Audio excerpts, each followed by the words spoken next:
I can still remember the feeling of that envelope in my hand. It wasn't heavy, but somehow, it felt like it was pulling me down.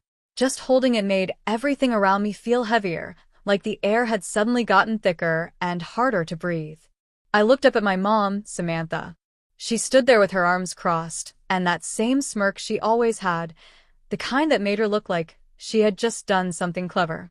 Behind her, my brother Nathan was already halfway down the driveway, starting the engine of his brand new Range Rover. That car was his birthday gift. Actually, it was his second one because the first one had been the wrong color and he didn't like it. And me? I was turning 18 that day. It was supposed to be a big deal, a major moment in life. The day you officially become an adult. I wasn't expecting a party or presents or even a birthday card. I had learned by now not to expect much from my family. But still, deep inside, a small part of me hoped for something. Maybe a kind word. A hug. Some little sign that I mattered, even just a little. But that's not what I got. Instead, my mom handed me a one-way bus ticket to Las Vegas. She said it like it was the best gift ever, like I'd just won a trip to somewhere amazing. "You're legally an adult now," she said. "Time to make your own way." I looked down at the ticket in my hand. The bus was scheduled to leave the next morning. No return ticket. No note. Nothing else. Just that thin piece of paper. My hands started shaking. Not exactly from fear, but from a horrible mix of shame and disbelief. My heart was beating so loud in my ears that I could barely think. I didn't know if I was going to cry or yell or just fall apart completely. But I didn't do any of that. I looked up at her again, slower this time. Her face still had that same cold, proud look. Arms crossed. Lips curved into that smug little smile. She actually looked pleased with herself. Just then, Nathan walked past the front door again and looked right at me. He didn't even try to hide his grin. "Don't look so shocked," he laughed. "At least you got something." I opened my mouth to say something, but nothing came out. What could I even say? That I had been secretly working late nights online just to save a bit of money? That I had applied to community colleges without telling anyone because I knew I couldn't count on them? I wanted to speak. I wanted to say something. Anything, but the words just wouldn't come. So I stood there, silent, holding a bus ticket that felt more like a goodbye than a birthday gift. I always knew they wouldn't be there for me. I grew up having birthdays where no one even remembered it was my special day. So when it happened again, I wasn't surprised. I just nodded. I don't even know why I did that. Maybe it was just habit. Maybe I was scared. Or maybe I didn't want to let them see how much it hurt. I didn't want to give them the joy of watching me fall apart. "Thanks," I said quietly. My voice didn't shake, and that was the only small win I had in that moment. My mom, Samantha, raised her eyebrows like she expected more from me. "You should be grateful," she said. That word, grateful, stuck in my chest like a heavy rock. Was I really supposed to feel thankful? Thankful that they were pushing me out of the house like I was garbage being dumped on the sidewalk? I turned around without saying anything else and walked up the stairs. My legs felt stiff, like they were moving on their own. When I stepped into my room, the one I had lived in since I was little, it didn't feel the same anymore. It looked smaller somehow. Colder. The posters I used to love now looked silly. The bedsheets I picked 3 years ago felt cheap and faded. I sat on the edge of my bed, still holding the bus ticket in my hand. The room was so quiet it was almost too loud. The only sound was the ticking of the small clock on my nightstand. Tick, tick, tick, like it was counting down the seconds until I disappeared from this house, from this life. I stared at the wall for what felt like forever. My mind was racing with thoughts, but I also felt completely numb. Was I mad? Was I hurt? Maybe I was a little bit of everything. Mad, hurt, sad, and tired. Or maybe I had just reached a point where I was done feeling anything at all. Then, in that silence, something inside me changed. It wasn't like a big, dramatic moment. It was more like a quiet thread inside me finally snapping. I realized something important. I wasn't going to cry. I wasn't going to beg. I wasn't going to ask them to care. I was going to leave. And they would never see me the same way again. The next morning, I sat on my bed and watched the sun rise through the old cracked blinds in my room, if I could even call it mine anymore. The sunlight came in like soft golden lines across the floor. It was peaceful, which didn't match how I felt inside. I hadn't slept at all. Not even for a minute. My suitcase was packed and waiting by the door. Just the basics, some clothes, my sketchbook, and my journal. I was ready to go. Ready to start a life that was mine alone. I stayed hidden behind my dresser for a while that morning. It was strange how calm I felt. All the sadness I'd carried inside me had burned away during the night, like a fire that had already gone out. What was left behind wasn't pain, it was something clearer. A kind of understanding. I wasn't expecting a big goodbye. No hugs. No, I'll miss you. And I was right, no one even checked to see if I had left yet. I walked down the stairs slowly and quietly. My mom, Samantha, was sitting at the kitchen island, scrolling through her phone and sipping black coffee like it was just another normal day. She didn't even lift her eyes to look at me. "Bus leaves at 11, she muttered without emotion. "I know," I said softly. Still, she didn't look at me. I guess if she did, it would feel too real. Like she'd have to admit I was actually leaving. My dad, Aaron, wasn't there either. He had left early for work, like he always did when things felt tense at home. That was his way of dealing with uncomfortable moments. Just disappear during the hard parts and come back when everything was calm again. I used to hate it, but now I just accepted it. That's who he was. And Nathan? He was outside in the driveway, happily polishing his shiny Range Rover. The same car they had surprised him with 3 years ago. Red leather seats, fancy wheels, everything he wanted. I still remember how they all laughed and cheered that day. Samantha even cried happy tears while filming him rev the engine. I don't think she's ever cried for me. Not when I brought home awards from school. Not when I came home in tears because Nathan had told his friends to make fun of me. Not even when I broke my wrist falling off my bike at 12 years old and had to walk myself to urgent care. Samantha was always good at staying distant. She called it tough love. I called it not being there. Growing up in that house felt like being a ghost, alive, but invisible. I followed the rules. I stayed quiet. I never caused trouble. And still, I felt like I didn't exist to them. Nathan was everything to them. Loud, confident, athletic. He didn't need to ask for attention. He just took it. And they gave it freely, like he was the best thing that ever happened to them. And me? I learned how to stay small. How to read their moods. How to avoid arguments and hide my feelings. But I was never clueless. I saw how Samantha looked at Nathan with pride, like he was proof she'd done something right. And how she looked at me like I was a mistake she still hadn't figured out. I stopped needing their approval a long time ago. Long before my 19th birthday. I had been saving up money from small art jobs I did online. I even opened a secret account. I had already applied for online classes too. I wasn't just leaving. I was starting something of my own. I had already started working on small jobs online, meeting people and building connections. I didn't sit around waiting for someone to rescue me. Deep down, I knew no one was coming to save me. Still, I hoped for something from my family, not love exactly, but at least a little recognition. I wanted them to see me, to know I was there, that I wasn't just someone hiding in the background while Nathan got all the attention. But I didn't get any of that. Instead, I got a bus ticket in silence. So, I left. I didn't shout or slam doors. I didn't give a speech. I just took a deep breath, gave one last look at the house I used to call home, and walked away. When the bus finally pulled off from the curb, something inside me whispered, "It's your turn now." The Greyhound bus smelled like old seats and cheap coffee.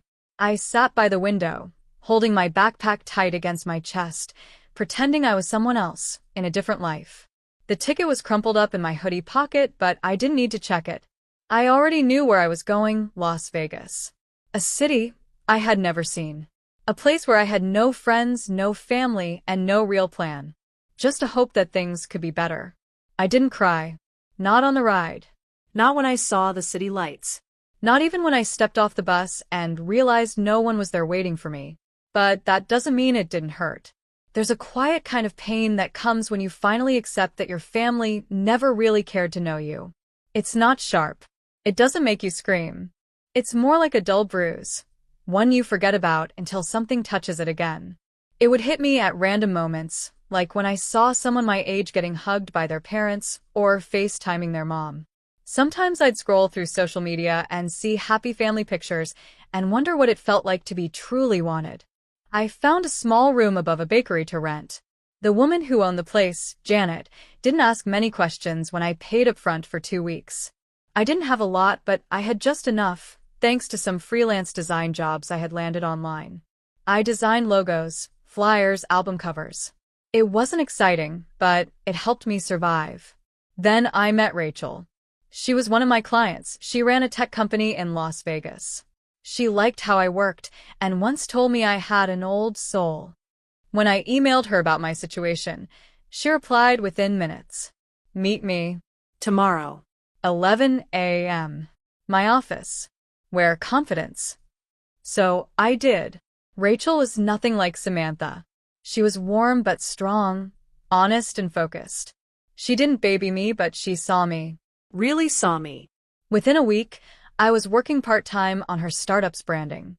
She even arranged for a driver to pick me up for meetings until I could afford my own ride.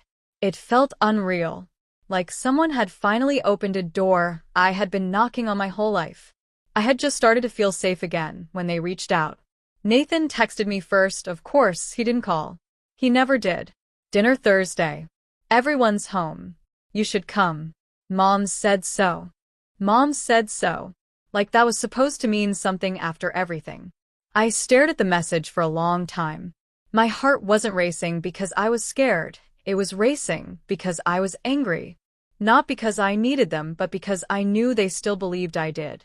Did they really think I'd come running back, desperate for their approval? That I'd show up sad and lost, hoping they'd take me in again? That's when the idea came to me. I didn't want revenge. I didn't want to yell or cry or make a big scene. That's not who I am. But I did want them to see me, not to beg for attention, but to remind them exactly what they threw away.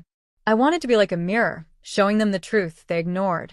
I opened Rachel's contact in my phone and sent her a message.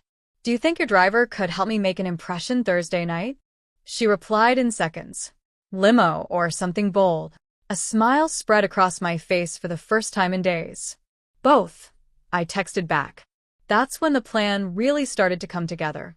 I wouldn't show up for dinner looking like someone who had been cast aside. I would walk in with my head held high, stepping out of a car that didn't shout money, but confidence. Freedom. Power. I wasn't going to look like someone they had sent away with nothing. I was going to look like someone who had found everything on her own. Thursday crept up slowly, like a storm you can feel in your bones even before the sky changes. My stomach was tight as I opened my small closet, looking through the few clothes I had brought with me. None of them felt right. None of them said what I wanted to say. So I went shopping. Not to a big fancy store filled with brand names. I didn't need that. I found a small local boutique, hidden between a flower shop and a bookstore. The owner, a sweet older woman named Christina, welcomed me like I was her own granddaughter visiting from college. I need something for family dinner, I told her. She didn't ask questions. She looked me over and said, You want them to feel what they lost. Exactly, I nodded. We picked out a black jumpsuit. It had a fitted shape and an open back. Simple, bold, and elegant. We added small gold earrings and nude heels, just enough to stand out, without trying too hard. I didn't want to look rich. I wanted to look like someone they couldn't touch. Someone they could never break again. And when I got back to my room, I was ready. I laid everything out on the bed and just stared at it. It was strange how clothes could carry so much meaning. This wasn't just a black jumpsuit. It felt like armor. It wasn't just something to wear. It was a message. On Thursday afternoon, Rachel's driver arrived right on time. The car parked in front of the bakery. It wasn't just any car. It was a sleek, dark gray limo with tinted windows. It wasn't flashy, but it definitely stood out. It looked strong, powerful. Janet, the bakery owner, peeked out from her window and gave me a small nod.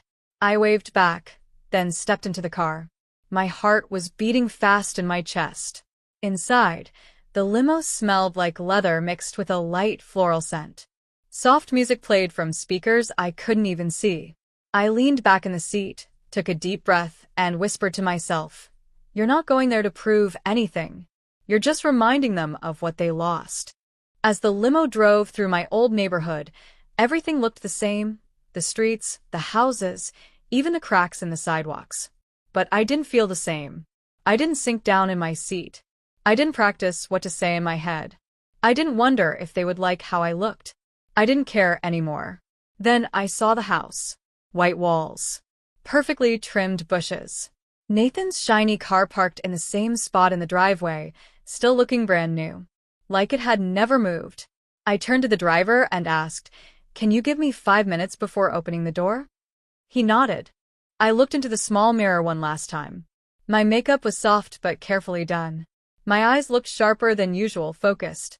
My lips were painted deep red, curved into a calm, quiet smile. I wasn't scared. I was completely ready. I grabbed my phone and texted Nathan, "Be there in 6." He replied with a thumbs up. Of course he did. That was so like him. I pictured them inside. Samantha, probably complaining that the dinner rolls weren't warm enough. Aaron, sitting in the corner pretending to read something on his phone, avoiding eye contact. Nathan, acting like the center of the universe, like always. I wondered for a second if they had even set a place for me at the table. Too late now. The limo slowed and came to a smooth stop. I heard the soft crunch of gravel under the tires. The air felt different, like something big was about to happen. The driver stepped out, walked around the car, and opened the door. It was time. I took one last deep breath, the kind that makes your back stand tall and helps your heart calm down. Then I stepped out of the limo. And for the first time in my life, they really looked at me. Not a quick glance. Not like I was in the background. They really saw me. Their faces froze. Nathan's smirk disappeared. Samantha's eyes narrowed, like she was trying to figure me out. Aaron's face didn't show much, but he looked unsure. I didn't wave. I didn't smile. I just stood there for a moment. I wasn't nervous. I wasn't shaking. I was calm and steady. And in that moment, I wasn't their daughter. I wasn't the extra in their perfect little family story. I was the surprise they never expected. The one thing they didn't see coming. The front yard went completely silent. Nathan spoke first. "Well, someone's trying hard tonight," he said with a little laugh. His voice had that usual teasing tone, but this time, something felt different. There was a little confusion in his eyes, maybe even a bit of worry. Like, he wasn't sure if he should make fun of me or take me seriously. Samantha stepped closer. She looked me up and down slowly, crossing her arms in front of her like she was getting ready to fight. Her lips were pressed in that tight line I knew too well. That look she always gave me when she disapproved. "You came in a limo?" she asked. Her voice was sharp, almost like she was trying to make fun of me. "Where'd you get the money for that?" I gave a small smile, not too big, not smug. Just enough to let her know I heard her, but wasn't going to give her an answer. Behind her, Aaron stood near the doorway. His eyes moved from person to person, but he didn't say a word. He looked like he was watching a movie, not his own family. "I didn't come to impress you," I said finally. My voice was calm, steady. "I came to show you what you gave up." Nathan made a noise like he was going to laugh, but no one laughed with him. Even he could feel it now. Something was different. We stood there for a moment, me, in heels, standing on their clean driveway. And them, watching like I had grown wings overnight.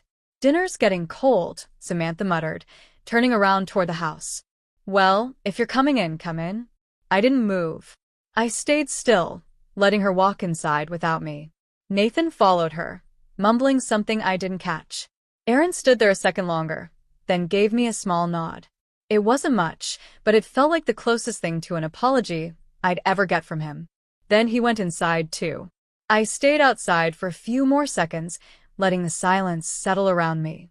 I could have left right then, got back into the limo, and disappeared all over again. But I didn't come this far just to make an entrance.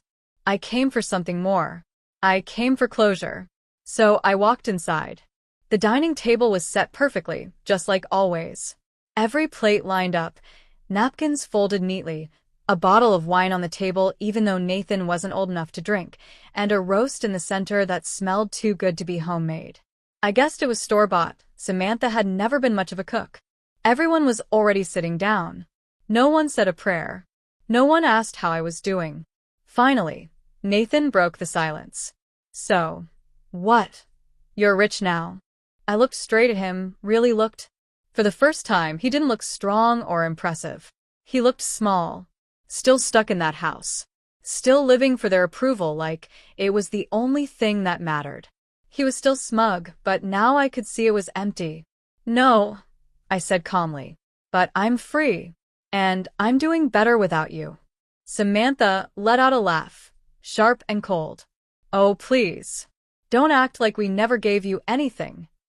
I tilted my head slightly. You're right. You did give me something valuable. She blinked, confused. What? I leaned forward, resting my elbows gently on the table. A one-way bus ticket. And just like that, the room went quiet again. But this time, the silence was louder, heavier. Because they realized I wasn't there to beg for anything. I wasn't there to brag either. I was there to draw a line. To show them, clearly, that I wasn't the invisible girl anymore. The one who sat quietly at the edge of the table, forgotten. I wasn't the backup child or the disappointment in the family. I was done with all of that. I stood up slowly, brushing off my black jumpsuit like I was dusting off years of being ignored. I don't need this dinner. I don't need this house. And I don't need your love, I said clearly. Then I added, softly but with strength that filled the whole room, I don't need you. The words hung in the air like smoke after a fire. No one said anything. Not Samantha. Not Nathan. Not even Aaron. I turned and walked to the door, the sound of my heels clicking on their shiny floor. I stepped back out into the night. The limo driver was already there. He opened the door without saying a word. I slid into the seat as the city lights sparkled outside the tinted windows.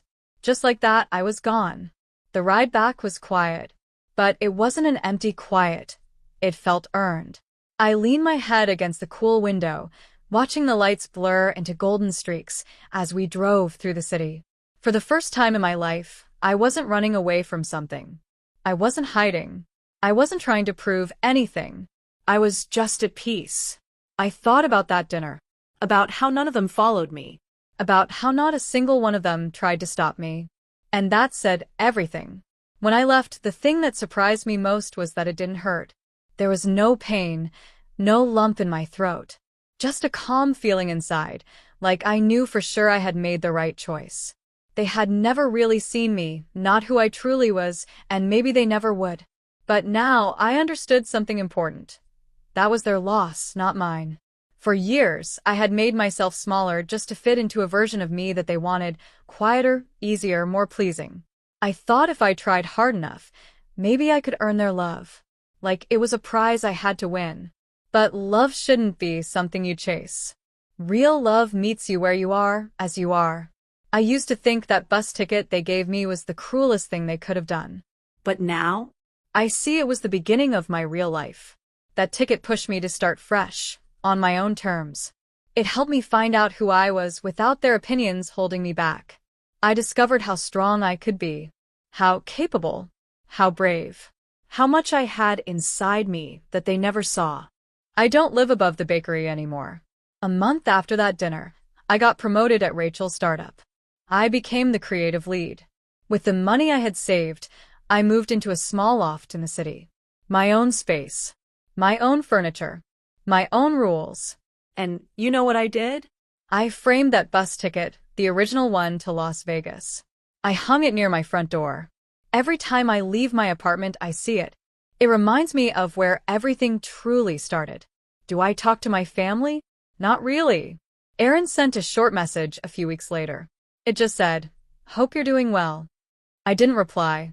Nathan once tagged me in an Instagram story. It was some vague quote about family always coming back. I muted him after that. And Samantha? Nothing. Not a word. And honestly, I'm okay with that. I don't hate them. That would mean I'm still giving them a part of me. I've let go.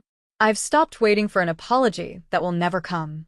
I've stopped hoping for closure from people who wouldn't understand what that even means. I gave myself closure. I built my own life, the one I deserve. And if you're reading this and wondering if you'll ever be strong enough to leave behind people who make you feel small, here's the truth. You already are. You don't need their permission to grow. You don't need their approval or their applause. You need you. That bus ticket wasn't a punishment. It was my freedom. And the limo? That wasn't revenge. It was a quiet, full circle moment. Not to say look at me now, but to finally say I see myself now. And that's what I needed most. No, I didn't get the car. I got something better. I got me. I got out. I made it. Thank you for listening to my story. If you've ever felt like you didn't belong in your own family, like you were never good enough, always compared to others, or completely invisible, please remember, you're not alone. And more importantly, your story doesn't have to end the same way theirs did. Sometimes, the biggest blessings in life come disguised as rejection. Sometimes, when people push us away, they're actually giving us the space we need to grow into who we were always meant to be. You don't owe anyone your silence. You don't owe anyone your pain. But you do owe yourself a fresh start. You deserve a life that feels good, not just one that looks good to others. And if you're holding on to your own kind of ticket, whatever that may be, a chance, an idea, a moment of change, just know it could be the thing that sets you free. It could be your way out of the pain, but also your way into something better. Into freedom. Into strength. Into peace. This isn't just my story. It could be yours too. And if it is, I hope you hold on to it, believe in it, and run with it.